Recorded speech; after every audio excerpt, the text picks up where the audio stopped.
गोजोन्थों नमस्कार नोंथांमोनखौ आंनि गोसो गोरबोजों बरायनानै लाग्रोनाय थाबाय। दिनै नोंथांमोननि गेजेरावहाय आं लाबोनो सानदों दिनैहाय जोंनि मास एखेबारे गोनांथिथार जोंनि क'क्राझार कनस्टिटिउसननि एमपि जयन्त बसुमतारी बिथाङा पार्लियामेन्टआव मोनसे बाथ्रा खुगासिनायखौ जोङो नुनो मोन्दों। बिथांनो गोबांथार टाइम मोन्दोंमोन, नाथाय बिथाङा मोनसे पइन्टल' बुंनानै जिरायदों।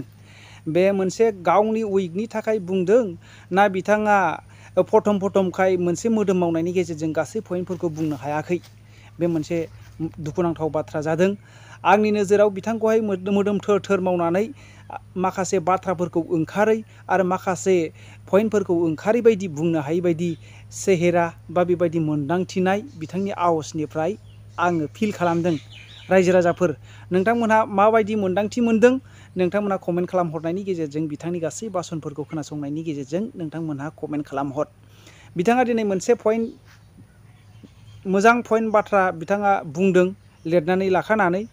बिथाङा बेबायदिनो जोंनि बिटिसिनि आन्दारावहाय मोनसेल' नायल' जाल' रुपसि जे एयारपर्ट दङ बेखौहाय थाबैनो खुलिफिननाय आरो जेबो रिजन गैयिनि थाखाय बेखौहाय बन्द' खालामनानै दोननाय।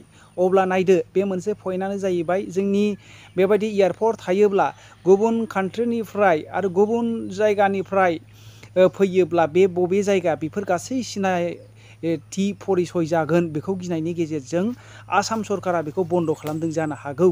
रायजो राजाफोर नोंथाङा मा मोन्दांथिदों नोंथाङा कमेन्ट खालामहर। आंनिब्ला बेबादि जानो हागौ। रायजो राजाफोर दिनैहाय आसाम सरकारा आरो एसामिसफोरा जोंखौ मोजां मेगननि नोजोरजों नायैखौ जोङो नुनो मोन्दों। बेखौ जोंनि गासैबो दैदेनगिरिफ्रा आङो बेखौ अरायसम बार बुंगोन। रायजो राजाफोर जोंनि खौसेथिखौ खौसेथियाव फैयोब्ला बेफोर गासैखौ थाबैनो इमिडियेटलि थिग खालामनानै लानो हागोन होननानै आङो सानो। रायजो राजाफोर दा दिनै बिथाङा जयन्त बसुमतारी बिथाङा मा बुंनो हास्थायदों आरो बुंदों मा बाथ्रा दैखांदों नोंथांमोनहा खोनासंनानै नायदो। मुझे मेरा क्षेत्र की समस्या को यहाँ रखने की जो सुविधा दिया है इसलिए आपको धन्यवाद देती हूँ। मैम मेरा क्षेत्र आसाम के कोकराझार है, कोकराझार कंस्टिट्यूएंसी। उसमें एक एयरपोर्ट है रूपसी एयरपोर्ट बोल के, जो उसको ऑपरेशनल किया गया आफ्टर 49 ईयर्स। 2021 की 8 मई को इसको ऑपरेशनल किया गया, लेकिन पिछले 2023 के 7 नवंबर से इसको यहाँ फ्लाइट नहीं चलता है कि उसमें फ्लाईविक बोल के एक कंपनी ने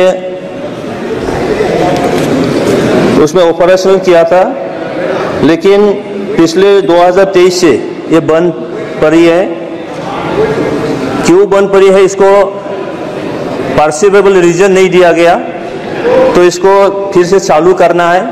अगर फ्लाईविक इसको चालू नहीं कर पाते तो इसको एयर इंडिया या कि इंडिगो कोई एक कंपनी को इसको चलाने के लिए हमारे जो विभागीय मंत्री उनको मैं रिक्वेस्ट करता हूं कि गुवाहाटी, रूपसी और कलकत्ता तक चलते थे, लेकिन अभी ये बंद पड़ी है, तो इसको तुरंत चालू किया जाए। इसलिए मैं हाउस से मंत्री महोदय आपसे मैडम से मैं रिक्वेस्ट करता हूँ। Thank you.